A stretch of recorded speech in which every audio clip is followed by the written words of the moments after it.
Texila conference, the conference wing of Texila Group, as per the individuals to participate, publish articles, and also upskill their knowledge through virtual conferences. Texila e-conference has been hosting online conference in the fields of marketing and academics since its inception. Texila conference, in association with Texila American University Guyana, one of the leading medical universities in South America, has successfully conducted 10 international conferences, 3 in digital platform and digital marketing summits, and 3 editions in academic conferences. So the event hosted by Texila Conference has so far attracted over 15,000 plus attendees and 300 plus keynote speakers. So thank you everyone for joining us through this e-morning. We will resume back in the next 1 hour. Thank you. Hey, hi everyone. Hi. Hello. Hi, I'm Raj. So I'm part of this Texila e-conference hosting on the virtual platform. So how are you all? Well, Good. thank you. Well, thank you. Great. How are you? Good. Thank you. Excited to have you all here today for the panel. So, yeah, we'll start in a couple of minutes. Okay. So we are expecting all the attendees here. Hi, everyone. I welcome you all, distinguished guests, diligent speakers, and participants to the 4th Global Digital Marketing Summit, the second session on the first day. Welcome you all again. So the topic to be presented now, the 5 most impactful email marketing tips to grow subscribers. So we have our moderator, Jean Jennings. Hi, Jean. Hi. So she's an email marketing strategy consultant, email optimization shop. She's a recognized expert in email marketing and a sought-after consultant, speaker, trainer, and author specializing in email marketing. The strategies, tactics, and creative directions and optimizations as well.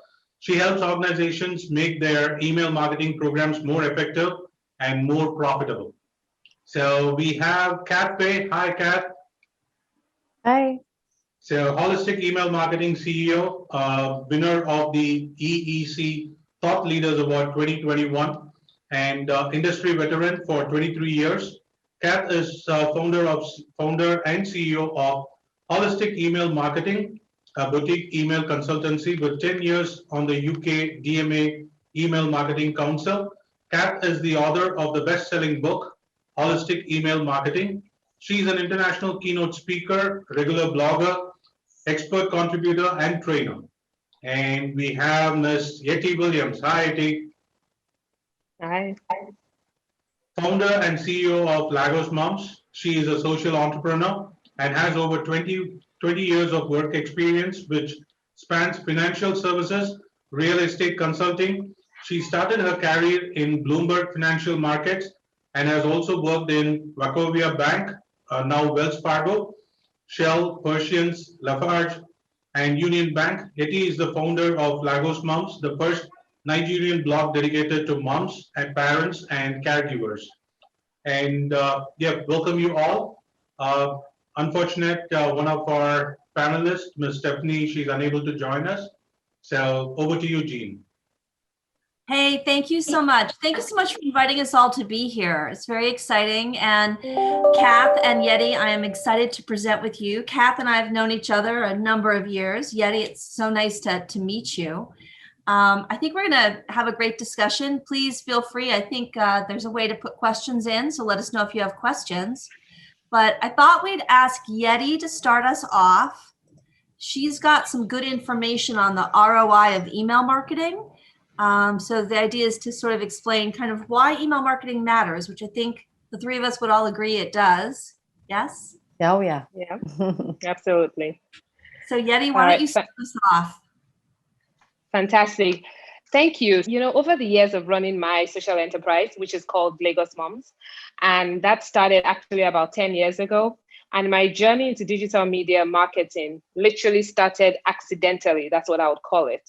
It was when I became a new mom myself, and I was always going online, going on Google to find out how to raise children in today's world, 21st century, I found this huge gap for parenting information for me as a mother in Lagos, in Nigeria, West Africa. So that was where I started the idea from, to start this platform, to bring mothers together to get the same kind of information that I was pretty sure other moms were looking for. Now, fast forward a few years, and I remember getting my first phone call ever asking me to send my rate card because a big brand wanted me to run a campaign for them, and they were asking me how much I would charge. Now, mind you, I had never heard of the idea of a rate card. I didn't know there was anything like email marketing or influencers and all of that.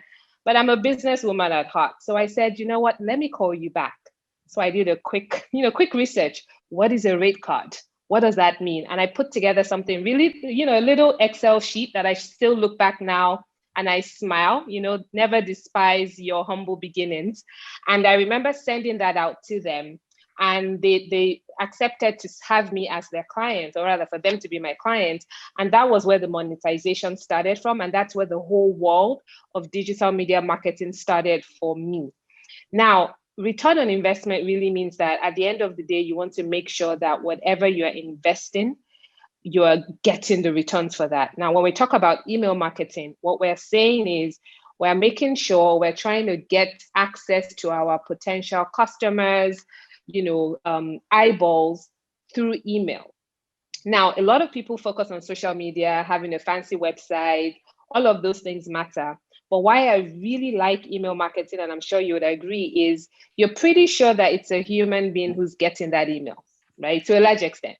With social media, you're trying to figure out with the algorithms, are they even seeing your post? Do you have to boost it for your audience to actually see your content on social media?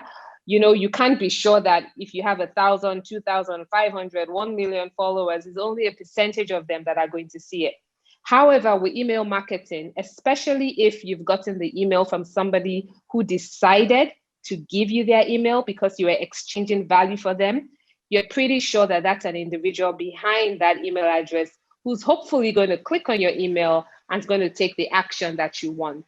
Now, this first point I put here, according to HubSpot, email generates $38 for every dollar spent. That's a pretty astounding return on investment, 3,800%. It's pretty huge to think that you could spend $1 and you're generating $38 for every dollar spent. So it's pretty powerful. And I think with all the different platforms that come up, now it's Clubhouse, there's always a new platform to move to. Email is one of those old, steady, ways of reaching your customers that I think will never, ever go away. So that's really just a little bit of it for me.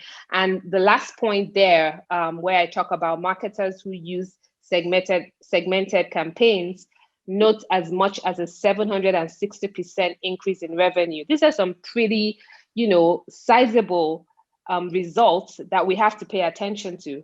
So basically what that means, and I use it in my business as well, is I'm able to segment my campaigns to go out to my audience, who are primarily mothers, to go out to them based on the age range of their children. So I wouldn't send campaigns out, for example, to a mother whose child is maybe going to secondary school or high school in the US, what we call secondary school in Nigeria. I wouldn't send the same email to that parent as a parent who has toddlers and a baby, right? Because where they are in their life is very different. So I have found that when the email marketing is very segmented and going to the right audience in the right way with the right messaging, the call to action, the open rate, the click-through rate are much higher. So I think I'll stop there. I don't know if I went, much deeper than you wanted, but that's really how I see the power of email marketing. And it has to be a part of every single business's strategy. Every single business should have a good email marketing strategy. I totally agree. And quick shout out to my friends at the DMA UK, because the $38 for every dollar you spent number is awesome. The DMA UK, Direct Marketing Association, DMA in the United Kingdom, publishes reports every year or two that have numbers on ROI and a lot of other good statistics about email marketing. So if you like things like that, or if you're looking to find numbers like that to support the fact that your company needs to have email marketing, check out the DMA UK, because they have some great supporting stuff. the information that Yetty put here as well as others. But yeah, email marketing is critical. It's sort of funny. People have been talking about email being dead for at least 10 years now, if not 15. I think Kath would agree with me that email's demise is greatly exaggerated. It's alive and well. It's actually eagerly anticipated. I think from some. I just had an interview just then, and I think it comes from products or channels who feel that we're actually succeeding too well, and they're feeling like they're in competition. But if we actually take a step back and we start to think, why are we all working? Why do we exist as channels? We exist because we're there to serve a purpose. We're there to actually help the subscriber to achieve their objectives. So why are we competing? We're not competing. We're working together to actually give the customer an enhanced customer journey. So, forget about this whole, email's going to die a bit, because it's not.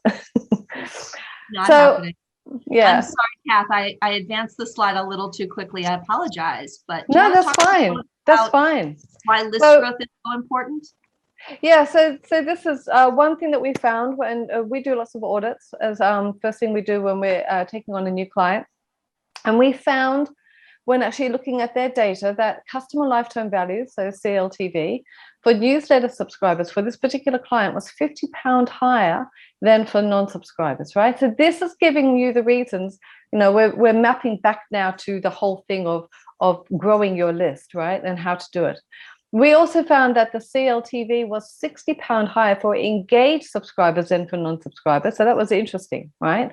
So again, that then gives us motivation for actually not just having them on the list, but actually engaging them and having, what Yetty was talking about, having that strategy behind the whole program to help them to become active and engaged subscribers.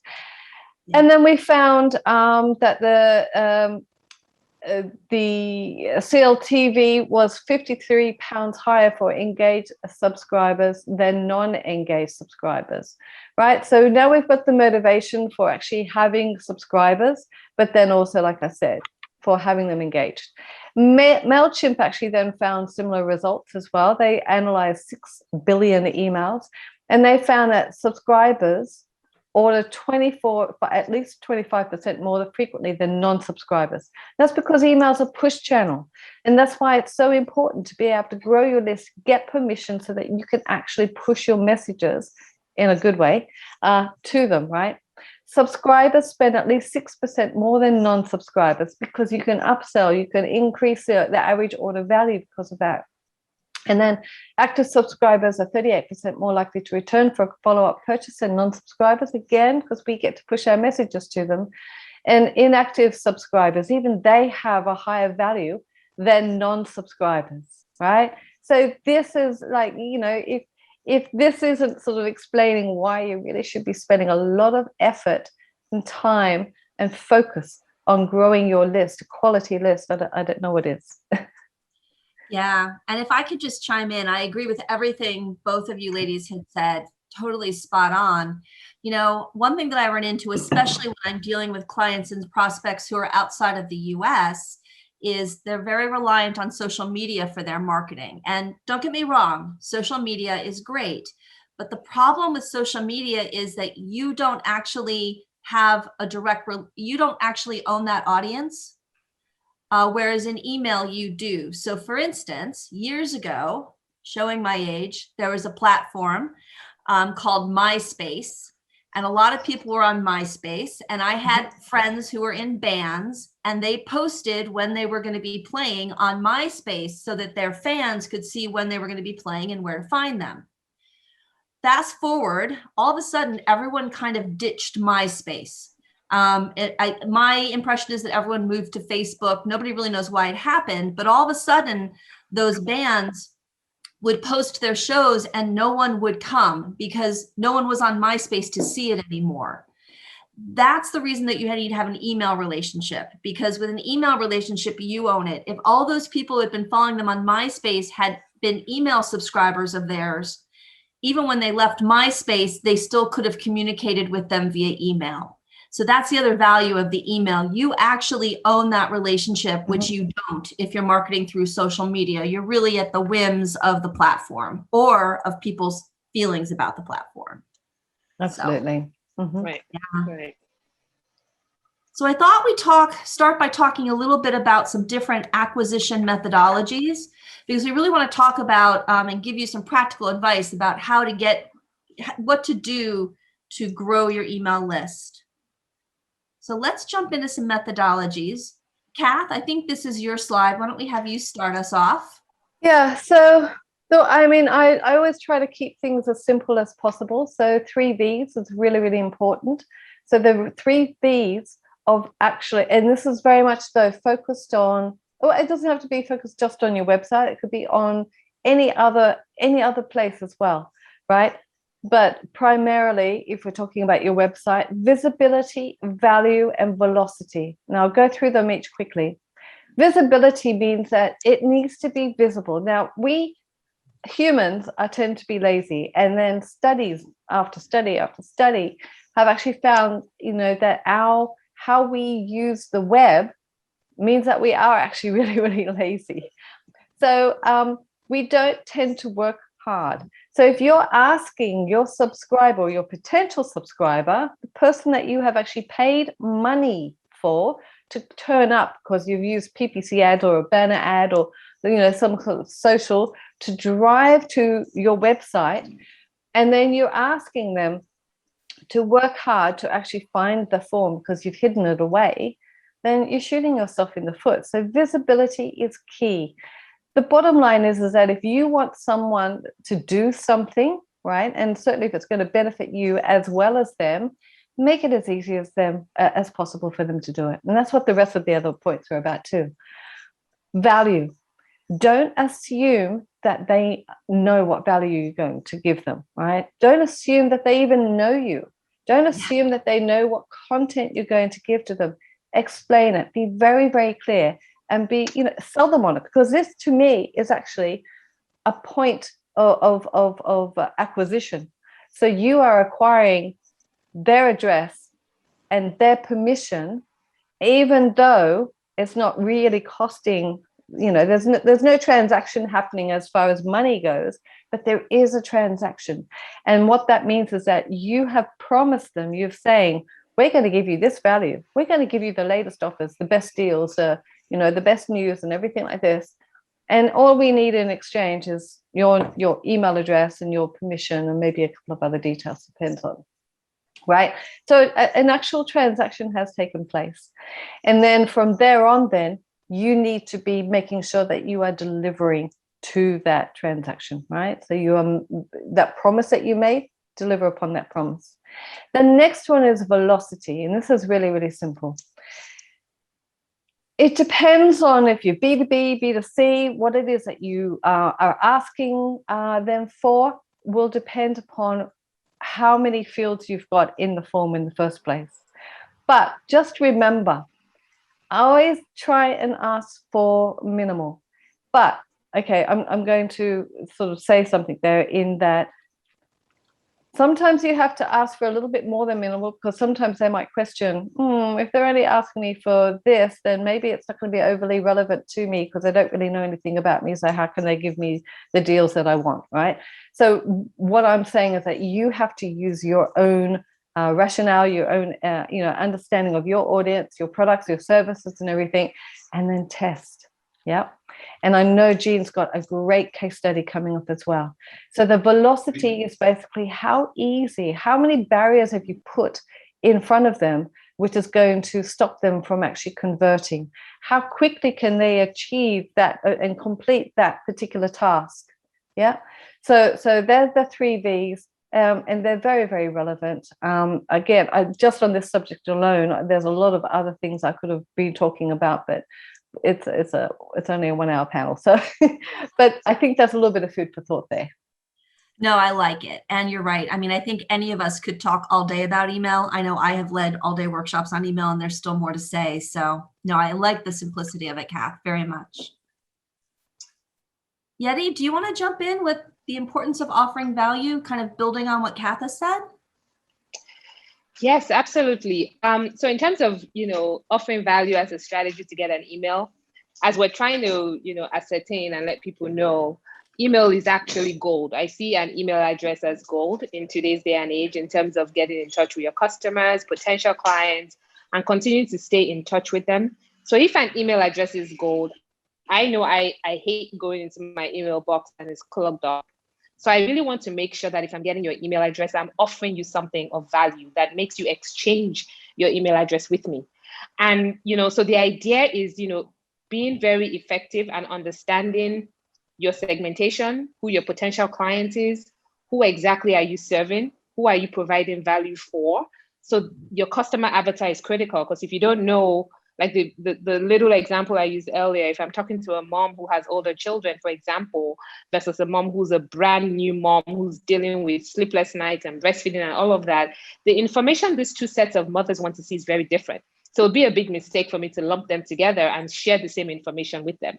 So I think it's really important that you know who you're speaking to, what value you're offering, and what ultimately your call to action is. What do you want them to do with the information that you're offering them? So on the right-hand side, I have a very quick list that I use to try and figure out how do I segment my audience. And there are three rough segments they fall into. So there's the brand new person who's never come across me before, who has no clue what I offer, what my value is, what my value proposition is, how I'm going to help him or her as a parent, because parenting is a two-person job. It's not just for the moms. So who is that customer and how am I getting their information if they're coming across me, for example, for the very first time?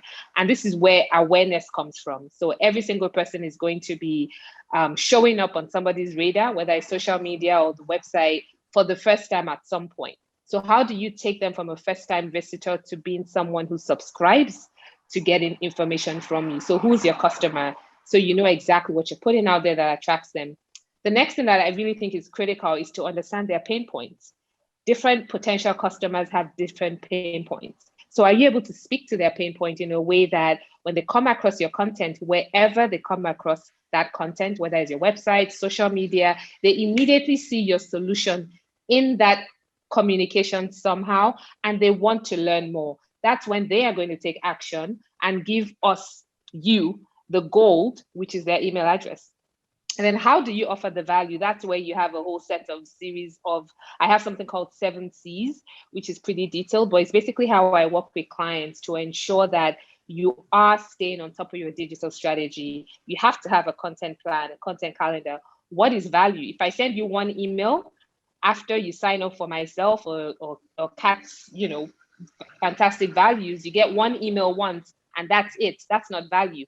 How do I continue to engage with you in a way that you see value in continuing to open my email? That's when it's likely you will take action and either purchase my product, come to my event, or whatever it is that our call to action ultimately is. And lastly, it's really important that we're able to measure effectiveness, because I can think I'm offering you value and I'm not. So how do I measure effectiveness? And I think this brings us into analytics as well. It's not good enough to just send email out or have a huge database.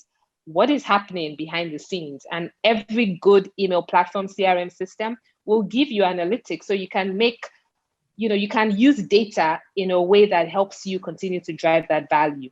So for me, that's, it's really important that when we're thinking of a strategy which includes email marketing, we have some of these things at the back of our mind. So whatever business you're in, whatever industry, whatever sector, it really doesn't matter. A core email marketing strategy is critical to the success of your business. Totally agree. So thank you. I think those were really great points. I thought it would be helpful to talk about the different places that you might focus on to drive list growth for your email list. So I thought we would start by focusing on acquisition on your own website. I know for most of my clients, that's kind of ground zero. Anyone who's coming to their website is probably a great candidate to be on their email list. And as you said, Yetty, it's important that you capture those people. One thing I always say to my clients is, obviously your website is probably focused on your primary business goal. Maybe you're trying to sell something or you want people to, whatever. But the second goal of any website should be to get people to sign up for email, because that's how you can drive repeat customers, repeat bring people back. I don't know how many websites I visit where I go once, and if I don't sign up for email, I may never go back. I just forget about them. Or Jean, the other case is if they don't sign up there and then, they'll probably come back and they'll click on the PPC ad again, and you keep paying for them until they finally buy, right? And True. clients, customers do not buy the first time or second time or third time. Often it might be 4 or 5 times. So that's actually reducing your return on investment dramatically. So that's why it's so key to get them, their permission ASAP. Yeah. So a lot of the work I do with my clients involves A/B split testing. I'm really big fan of actually letting the audience tell us what works best. So I wanted to share a couple case studies to start this section off. So this is actually a client I worked with a few years ago. They had their email sign up call to action just below the fold. So this is actually a mock-up of their web page. So the email call to action is this orange box right below the fold. So what we did is we did a test where we moved it up so that it was above the fold. It was exactly the same copy. Everything was the same. It's just the location of it changed. And what we found was that we got a 30% lift in email list growth immediately when we moved the call to action above the fold. So the first thing I want to talk to you all about is the idea that the location really matters.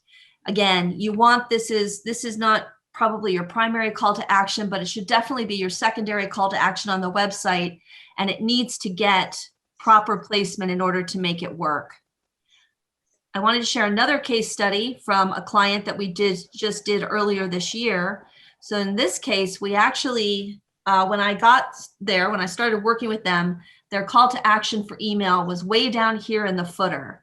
That's been a new trend in web design for the past probably 5 or 6 years. I've seen it. Web designers say that goes in the footer, but I can tell you that it does not, because we did a test with them.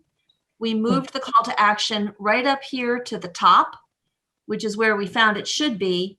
I can't give you the exact numbers, but I can tell you we saw an amazing growth boost in email list growth when we moved that call to action to sign up for email from the footer to the very top of the page.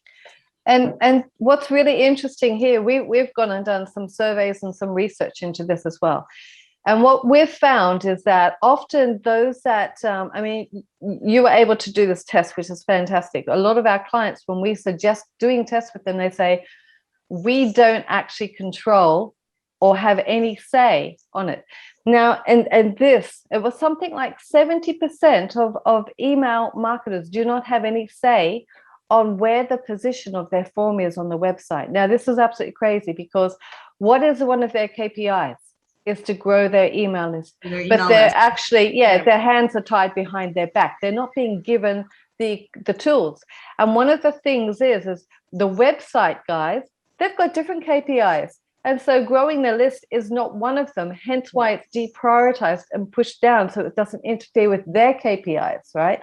Now, I know this case study that you had done previously, and I don't know that you've got the facts there, but I also know that if you can go back one, Jean, it was an awesome case study. This particular one here, they got a 30% uplift in email registration, so growth. It also didn't affect not only did it not affect conversions, it actually increased conversions. So therefore, it really means. Go ahead. No, I was just saying it really means that the web team and the email team need to work together, because they're actually, there might be different KPIs, one's list growth and one's conversions, but they both will benefit from being high up. Yeah, the argument against putting the email sign up higher was that this website was looking to sell products. So their thing was, it will hurt our revenue if we put the email up sign up earlier. And you're right. So that was one of the other KPIs we looked at for this test. And you're right. We actually saw the revenue per visitor increase when we moved the email sign up. So yeah, exactly. No, there's a lot of good stuff here. And so definitely, I work, a lot of times I work with companies, just like you said, and they say, we don't control that. You've got to, I'm pretty lucky. Usually it's the vice president or someone very high up who's brought me in. And so we can actually maneuver and make these things happen. Although this test literally took months. And I think one of the reasons we got it is if you look, they did a redesign. And so we kind of slid it in as a redesign situation with an AV split, and we were able to get it. But you really have to fight for those things when you're an email marketing person, because it's important and it matters. And you need to make the case to your management. So. Yeah. Right. I wanted to talk a little bit about, this is another a sample that I have that I use with my clients. I wanted to basically expand on Kath's discussion about value. This is actually Marketing Sherpa, full disclosure, they're a former client of mine, but they do a really good job with describing why you should have an email relationship with them. Really, when you think about an email sign up, it's a quid pro quo. It's a transfer of value. And you need to show them that the value's there, because I can almost guarantee nobody needs just another email message. But if you tell them you're going to give them the latest case studies, data on email, lead gen, social media, updates, promotions, those are things that they want. So you need to focus on the content in your value proposition. Not the fact that it's an email, but what they're going to get in that email. The other thing they do really well here is they don't have too many fields. They have what they've decided are the key things that they need to know: first name, last name, and company. I love the subscribe now button. I hate when buttons say submit. That is so not value oriented. Subscribe now is value oriented. You can even go further with this depending on your site. And then this is something that I have found boosts your email list growth a little bit as well, adding this value proposition, the privacy proposition. So explain to them that you won't rent or sell their email address. Now you have to honor that, you can't lie, but that actually has been shown to provide a little bit of a lift because it makes people feel a little more comfortable. Could I just jump in there and mention that? So in my market in Nigeria, one of the things that we find is that a lot of people use WhatsApp a lot. So we actually have a field. So in terms of what's required when I'm getting new newsletters, particularly for my business and when I'm working with smaller businesses, is we ask for the first name for sure. You know, that's a required field so that we can personalize the emails to you after that. We also obviously want to get your email address so we can contact you. But I find that we have a segment or a field for phone numbers. And a lot of people feel that majority of the clients or majority of the subscribers would give me their phone numbers as well. And what we use that for is then we can communicate with them on WhatsApp. And we're finding that WhatsApp is also a very, very valuable means of communicating with clients. So we do it 50-50. They're both as important. And it was an interesting, I guess, test run that I did about a year or so ago. And I noticed that the click-through rates on SMS marketing, I know we're talking about email marketing here specifically, but it's been interesting to find that SMS marketing and WhatsApp marketing, specifically in my country, works really, really well as well, almost higher than email open rates. Interesting. You know, it's funny, here in the States, we have a lot of companies that tout SMS marketing and they tout the 100% open rate. I find that I open SMS marketing just to get rid of that little "you've got a message" thing. And I often don't read it. And I don't know, I may be alone in that, but I get it. And I'm not, like I said, I'm very fond of all the channels, but from the studies I've seen, email marketing, at least here in the States, is more profitable than SMS. I don't know. But yeah, but a good point. And I know here in the States, I've actually done some testing with clients who wanted phone numbers. We actually see that depresses email signups when we ask for a phone number. We also find that we get a lot of bogus numbers. It's amazing how many people will put in like 555-1212, which is not actually a number, but it's good that it works there. And that's good to know. I think that's another important to understand where you are geographically and what works in your area, because I think there's underlying standards and best practices that work everywhere. But the phone number thing, you know, that's really interesting. That's probably wouldn't fly so much here, but works very well there. So that's good to know.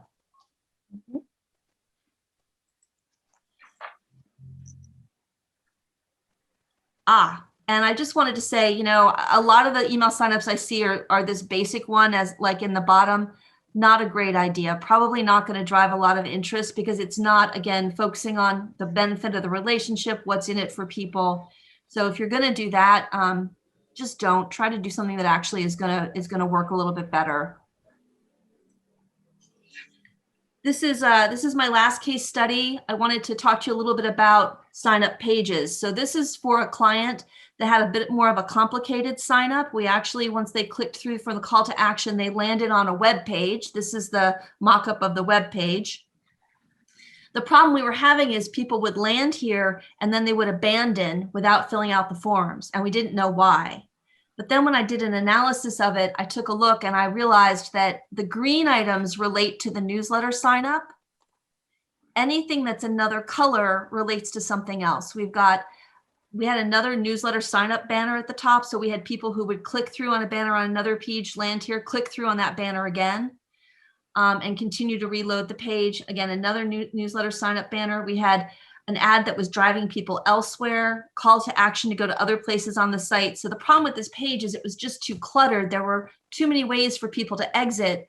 And the fact that the sign up fields were below the fold, nobody realized they were on a sign up page when they landed here because they would have had to scroll to see those fields. So we cleaned it up a lot. We moved those fields above the fold. We got rid of all those crazy exits. And we actually saw a 350% lift in email list growth. So yeah, if you're doing the math on that, their email list growth went up like 4 times. So if they had been getting, say, 1,000 signups a month, all of a sudden we were more at like 4,000 or 5,000 signups a month, which was huge for them. This really made a huge difference in their program. The other thing that we found is that new people who are on an email list tend to open and click at higher rates. So by suddenly supercharging our email list growth with new people on the list, we saw our open and click-through rates on the list also get a huge boost. So lots and lots of value. Kath, I think this is a case study that you did on Popovers Overlays. Yeah, and it kind of feeds into what you were just saying then, really, because it is about, you know, as we understand with popovers or overlays, it's about visibility, right? Yes. This is kind of like putting together a business case for either investing in popovers or if you don't even want to go down that route, for actually changing the page, right? So if we could give it, oh, sorry, you can't, I'll have to redo that screen. You can't see it, but it's something like on the left-hand side, the current opt-in rate, right? So that's the current opt-in rate, new subscribers, 2,000 per month. But what about if we were to actually increase it by 50%? We get 3,000. What about if we were to increase it by 200%? And so 100% and then 200%. These actually, as we've just seen, is plausible. It's actually achievable. Now, what we want to do in order to create our business case, we actually want to understand what our subscribe to conversion ratio is.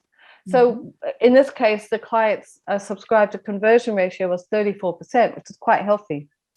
So we used that. We used their average order value of £71.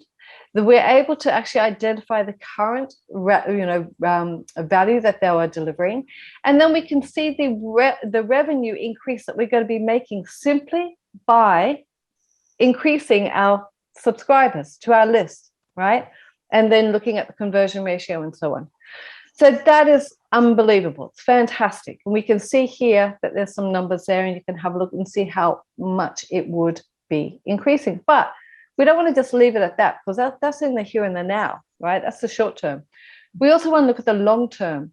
The long term factor means that we want to take in the customer lifetime value. So in this case, the customers tend to stay around for about 5 years. So we looked at the 5 year. We looked at how many purchases they made per year. Therefore, we look at the customer lifetime value per guest in this case, and then the value and so on. And we can then extrapolate that across the different, increase in volume of permissions that we've gained. So this is the kind of thing I would encourage you to actually do for yourself. if you're really, really needing to be putting the case for, getting budget or tech on side for getting you that overlay, for testing your landing page, for even testing the placement on your homepage. This is the kind of information you can put together quite easily and then put it out there and just say, listen, if we end up being able to increase it by 300%, we're going to get, this much more revenue. Suddenly you've now got budget, because they're going to love that, right? I love this, Kath, because it really ties together the importance of that opt-in, which people think of as, who cares? It's an opt-in to an email, but it ties it back to the revenue potential. This is brilliant. Yep. This is definitely what someone would need to do to make the case to get that space on the homepage to get people on the list. This is brilliant. Nice job. Yetty, I think this is your slide about understanding the audience, which actually is great because you definitely need to do all that in order to be successful with the things Kath and I talked about. Do you want to talk a little bit about that? Yeah, so, in terms of getting, potential clients or subscribers to give you their email address, one of the things that I found, so I'm speaking slightly differently in terms of the perspective is something that has worked for my business. So I'm using a lot of this for my business, and I've seen how implementing a lot of this has increased my subscriber list, astronomically. They're responsive, they're engaged, they open the emails that I send out, and I'm able to see exactly what the pattern is, what the behavior is of my audience. So one of the things that I found is having a lead magnet that's very specific to my segmented audience. So once I kind of understand the demographics, where do you live? And I use Google Analytics as well on my website. That also formed a lot of the information I put into how I segmented my email, breakdown into the different segments. So I kind of know that, perhaps I have mothers who are located in three primary markets. One is Nigeria, I have the UK, I have the US, I have Kenya. So I kind of have the flow. So that helps me to be very detailed in terms of, all right, this is demographic, this is where they live, this is how many, children they have, these are the things that they do. The psychographics, forgive the typo there, the psychographics then tells me what's going on with them and how do I get this information. What I have is a nurture sequence. So when a client lands or a visitor lands on my website, I have the email subscribe button above the fold.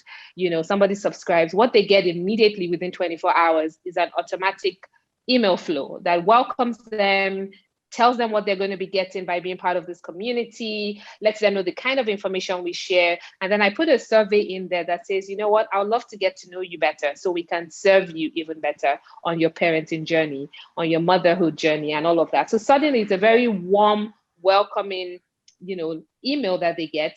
And we find that we have over 50% actually respond to that first email. They fill out the survey, and the survey then gives me the insights that I need to know. So what are you struggling with? Are you working? Are you a stay-at-home mom? Are you married? What age range are you? Suddenly, I'm not selling a product. What I have is I'm building a database that I'm then able to use with the right clients. So I think it's really important to understand who your audience is and why you're getting this data, because data for the sake of data doesn't do anything, right? Unless you know how you're converting it into a strategy to monetize.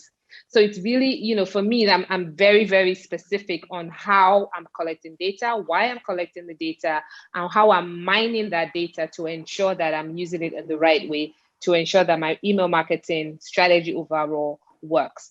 So once I do this, I kind of know that I'm speaking to Betty, who's a 25-year-old new mom who works in a bank, spends a lot of time in traffic. By the time she gets home, she's tired. What somebody like that wants on the weekend is how to make food really quickly that she can batch for the rest of the week. That's an example. So somebody like that is going to get a very specific set of emails coming her way that is speaking exactly to her pain points. And that is a subscriber that's going to stay with me. And I can then calculate the lifetime value of that particular, demographic of a customer. So if you're a mom who's a new mom, you've had your first child, guess what? I'm going to probably be with you for the next 15 years because you're probably going to have child 2, right? You're going to suddenly be a new mom who now has 2 children whose needs are very different. And because the survey is a live survey, they continue to give me that information. So that's how I help clients really segment. I spend a lot of time. I think my special, what I really like to do is spend time with clients, understanding their clients, understanding their potential audience, giving the person a name and getting to know them. Imagine you're speaking to that one person. But when you can get that personal, you find that the email marketing works because the person receiving it, because you've personalized that email, feels like you're talking to her, feels like you're talking to him. And it's a relationship. So that's really what I really believe works really well in going deep, just why, sake of why, but going really deep. So if you have 50 people on that email marketing list, for example, there are 50 people you really know and you're really serving. That's a much better return on investment for me than having 1,000 people where only 1% open the emails because it doesn't really add value to them in their lives. Exactly. No, you definitely, after you get them in, you have to add the value to keep them. Yeah, so totally important. I thought it would also make sense, we talked about how your website is usually ground zero for getting those people on your list to start with. I thought it would also make sense to talk about acquisition elsewhere online, because there are actually other places you can go. So I have 2 case studies that I thought I would share with you. So the one on the right is actually a client of mine.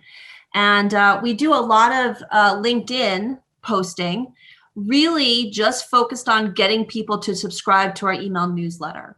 So you can't see it here. We have some benefit-oriented language looking for tips to improve your data quality. Sign up to our newsletter to learn this and that. We publish on a weekly basis.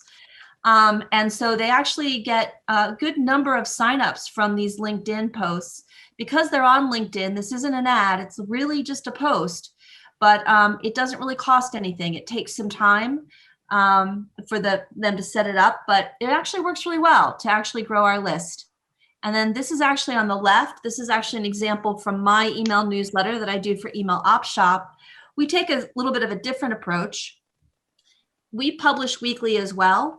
But every time we publish, we put at least one post up on Twitter that talks about the articles that are in that newsletter. So this is the idea here is we're using content to pull people in and saying, we published this. If you like this, come to our newsletter, read this item. But when you click through on this page, you get the full newsletter. You can see everything that's there. You can definitely click on this item and read it, but you can also sign up. There's a prominent call to action there to sign up for the newsletter to get more content like this in the future.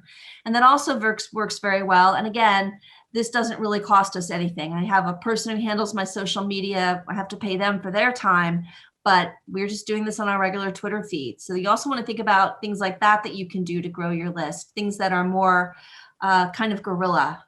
Yetty, I think this is your slide about email and social media. Yeah, so kind of quite similar to what you mentioned, while websites and landing pages are very critical, we can't ignore the fact that, about 50.64% of the total world population use social media, use social networks and social media. So this is according to backlink.o.com. So we have to realize that, it's not just about where we like to hang out as a brand or as a company. You need to understand where your customers, your ideal customer avatar is hanging out, and we're talking about social media here. So are they on Instagram, Facebook, Twitter? What do you do when they come on your pages and they see your information? Are you optimizing, for example, your link in bio for Instagram? What do you have them do when they've come across your contact and they like you and they want more? It has to be very easy for them to see link in bio and they're able to go back to your, to your website or to subscribe to your newsletter. So, I had mentioned briefly that I had something called the 7 C's, and I'm going to go through that really quickly because that helps to keep everything in mind in terms of what is the content plan in general. So the first thing is having a calendar. And I think it's really important to have a calendar so you know exactly what you're saying when, and you're using the trends and what's going on in the world at the right time. So once again, I'll make this very specific to my to where I'm from. So we have let's say October 1st is our Independence Day, and we tend to have a lot of activities around that. So if I was doing something in terms of my calendar and I'm speaking to parents specifically, what does that mean? It means your children are going to be home on October 1st. They're going to have a day of school and you're going to be wondering what to do to keep them busy, right? So that could be something that's built into my calendar to know that come October 1st, the week before that, there's certain kind of information I'm sharing to my parents already on my newsletter, and those who are following me on social media to know that there's some exciting things going on, and for them to find out, click link in bio. They click link in bio, and I've made sure that I've optimized the first link they see in my link in bio is something that's helping them take action to join my newsletter. Then, of course, the content is important because what I say regularly is what makes you keep coming back. Then you have to be consistent. We all know, so what's the connection? If you act social media, there are a lot of people that you're going to lose. There are a lot of eyeballs you're going to lose. So how do you stay consistent? And one of the ways that I think you mentioned it, Jean, very, very quickly, but it's really important to find ways to automate your content flow. So for example, on our website, every time a new blog post is published, we immediately have it shared on Twitter saying a new blog post. And I think I used Zapier for that. Yeah, it was Zapier I used. I'm sure you guys have heard of Zapier. So I created a Zap. So basically, anytime I put a new post out, there's an automatic automatic tweet that goes out to my Twitter. Somebody sees that, they click on it, it takes them immediately to subscribe to the newsletter and letting them know that they'll get more of this kind of information. So that's the consistency. And then of course, creativity, attention span is less than 8 seconds, right? Less than a goldfish. So that means if you're not very creative very quickly and I tune out of the information you're giving me, I'm not even going to be interested to figure out what else you have in store. So it's really important we stay creative across all our channels. All the channels need to have a creativity. So if you're not creative, get somebody on your team who is, or outsource that. And of course, the call to action has to be clear. What do you want people to do and why should they do it? I've found that with social media, all the posts that I've tested where I tell my my followers to do something, they actually do it. So it's, sometimes you feel like you don't have to ask or you shouldn't ask them to do something or take action. But the more regularly you ask them to take action, you're also kind of training your followers to understand what you're all about. So I think it's really important to have a call to action. And of course, that's where the conversion comes in and you're measuring the conversion. And my last C there is the ability to captivate them and cross-sell. Once you get somebody to come into your funnel, right, that is where you're able to start cross-selling down the line because you can collaborate. And when you collaborate with maybe another brand, the best people to share a collaboration with are your engaged subscribers. And I think Kat had mentioned that earlier about the, what's the word now? The revenue, it's much higher when you have an engaged subscribers list than a disengaged one. So I think it's just really important. It's really critical that it's almost like a well-oiled engine. I don't know, that analogy just popped into my head now. You kind of want to just keep the engine going really smoothly. And the more we do it, it's like a muscle. It becomes second nature. And I particularly like working with small businesses. We mentioned in some of the case studies before that the person who's building the website, the person who's responsible for email marketing, their KPIs are totally different. And sometimes the email marketing, contact cannot make a call on where the subscribe button goes on the website.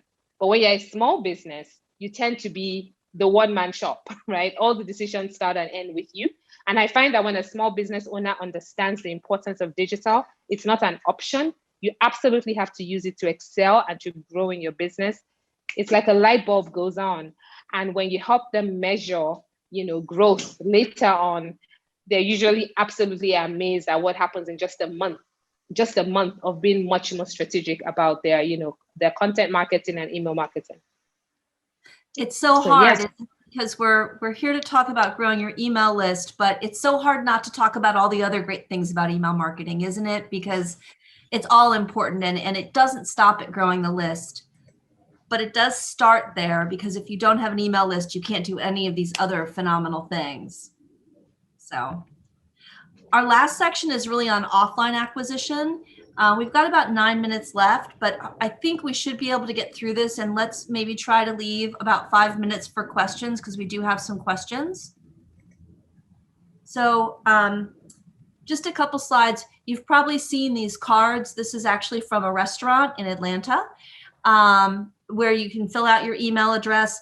Definitely makes sense if you have an offline presence to have something that people who walk into your brick and mortar location can fill out to give you their email address. In this case, they're offering a free entree on your birthday, so there's an incentive.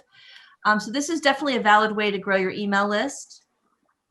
The other thing that I see that actually is really cool, again, this is a client of mine, UPS, but whenever you buy something at the UPS store, which I find myself doing a lot, because I do a lot of shipping, at the end, they actually have a pitch for the email program. So again, if you're a brick and mortar location, if you're giving people receipts, this is a very valid way to help grow your email list.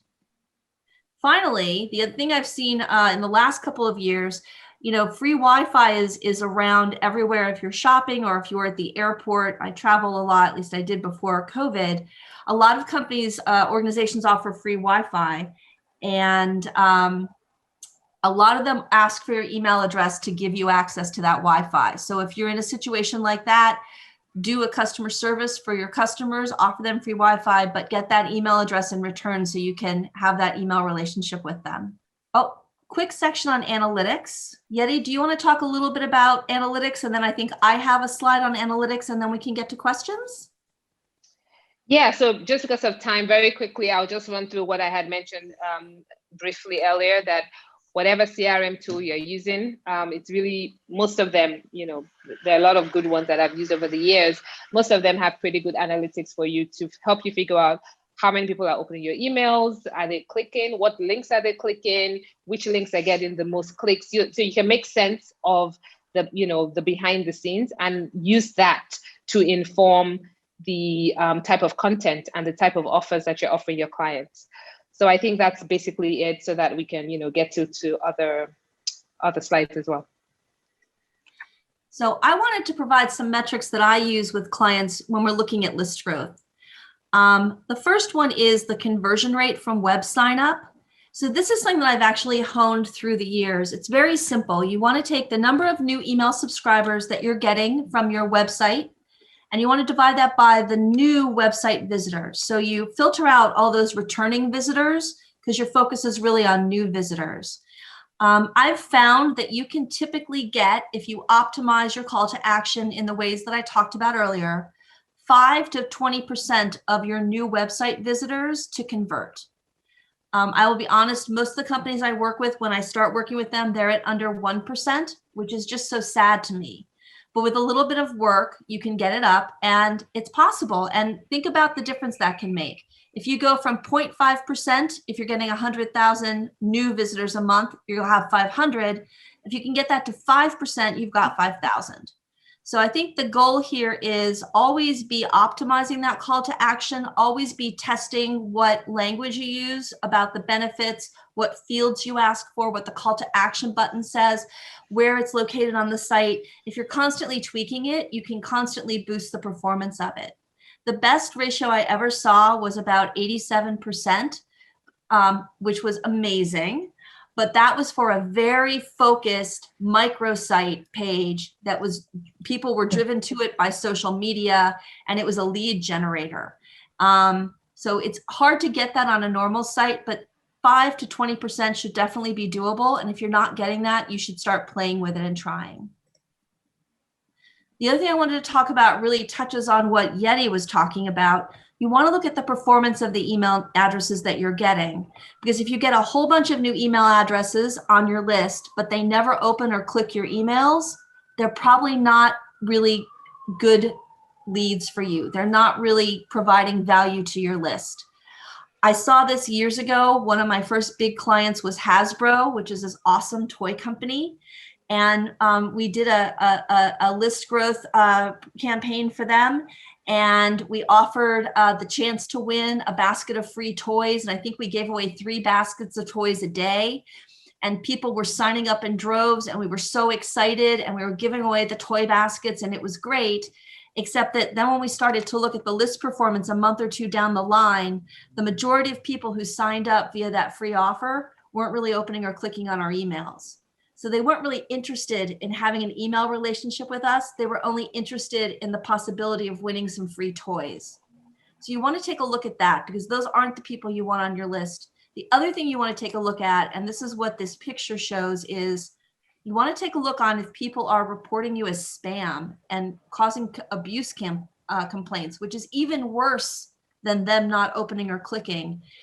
This is another client I worked with. They had appended names to their list, meaning they added names without permission.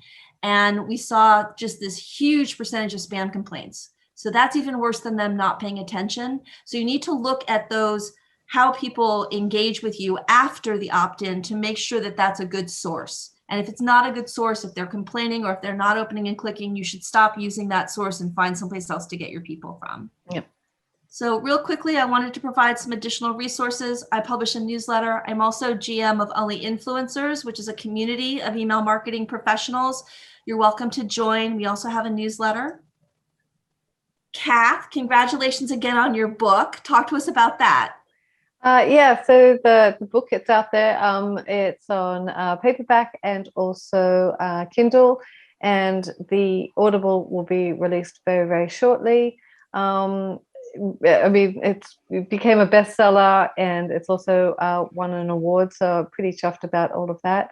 But yeah, you can find that on Amazon. I think it's worldwide, so there's good stock of it. And otherwise, you can find me on CathPay and LinkedIn as well, or email. Both do that. Awesome. And then Yetty, we have some additional resources from you. Yeah, so for me, I didn't fill this out properly, but you can find me on Instagram at Yetty Williams, or my parenting site, which is at LagosMums. And those are, I hang out the most on Instagram. So if you send me a DM, you're sure to get in touch with me that way. Awesome.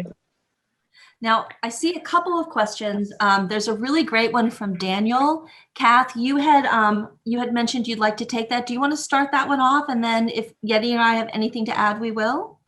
Yeah, sure. I mean, there's a lot to be said about this question. So the question is, email marketing seems to work effectively for some businesses, but my observation in the few years I've worked in this is a challenge of lack of response from clients. This leads to the question, does email marketing work as effectively as an awareness tool than a marketing tool? Now, I'm going to jump straight in, right? I'm going to jump straight into attribution, and I'm going to call upon a report that Jean mentioned earlier, the DMA in the UK. Every year they publish these two amazing reports. One's a marketing, an email marketers tracking report. The other one is a consumer tracking report for email marketing. Every year they ask the same question of the consumers, right? This is a consumer panel that they've gone and asked. And every year they ask, what are the 3 top actions that you take when you receive an email that is of interest to you? And do you know what happens? Clicking through often is not even in the top 3. They will save their email for later. They will bear the information in mind for later. They will go directly to the shop in person. They will go and do a search and click on a PPC ad or organic search, to go to the shop. They do everything else except for click through. So sometimes when you sort of go, maybe it's not working as effectively as it is, it could very well be. So you need to be understanding that can be the case. I'll give you an example. I actually wrote this in my book. One of my clients, she told me of this story. She works for a big online, or she worked at that point for a big online clothing brand, online only. So they're very, very good with the attribution. We don't have to take any, in-store sales into account. It doesn't exist.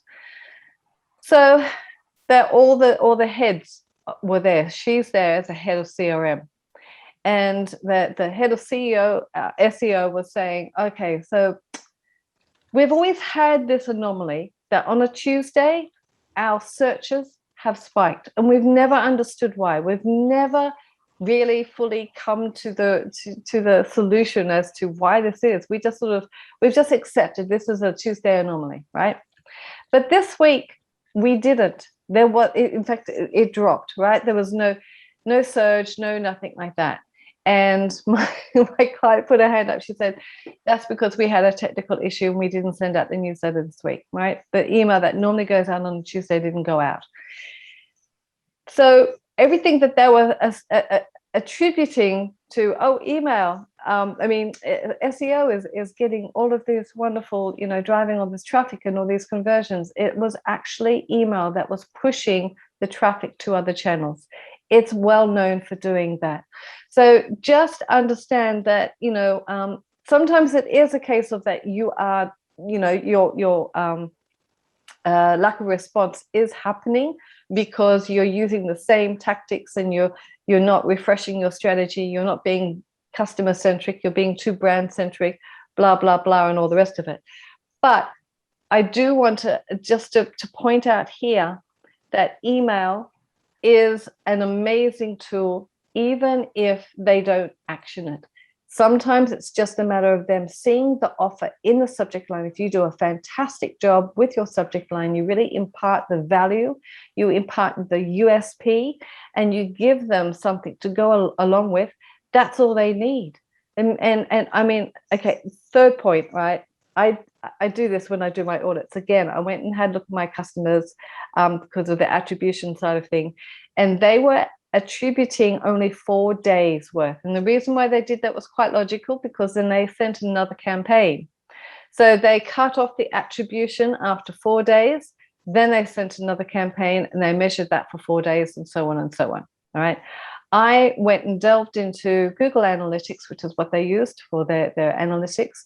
And I found out that they were selling themselves short by a huge amount of conversions, and therefore they were actually selling themselves short on getting the ROI for the channel, and also by getting, not getting the budget and the, attribution that they should be getting, because they cut it off. They should have been measuring it for weeks, not because of that. Like I just said, the attribution factor, people will save your email for later to refer to.